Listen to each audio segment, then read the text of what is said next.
you know, many fans simultaneously, I think, struggle and rejoice in your, I would say, confidence in being able to kill off main characters. Where does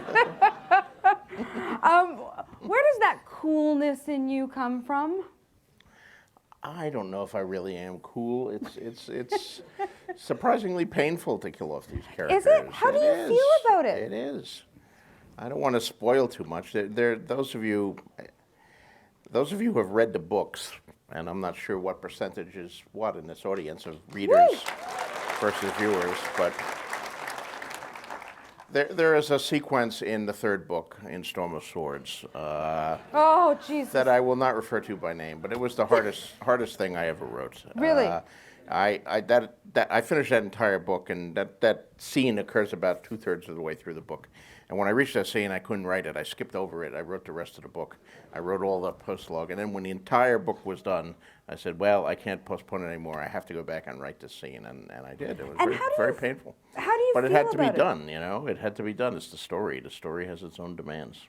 And does the story take over your emotion? At what point are you channeling your characters, and at what point are they a part of you? I mean, what's that balance when you realize you're skipping over a section because Well, it's they're all too a part of painful? me in some sense. They're all born of my imagination or you know, my intellect. They all have some of my experiences in them. Some of them are like me. Some of them are less like me. Some of them have combinations of me and other people and characters from history and people I've known.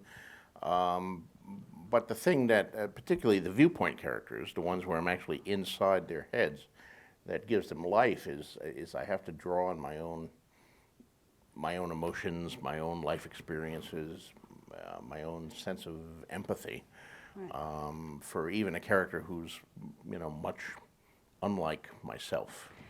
And that's, to my mind, that's what the art of writing is all about. The ability to do that. Otherwise, your characters aren't going to seem real. You have to put something of yourself in your characters.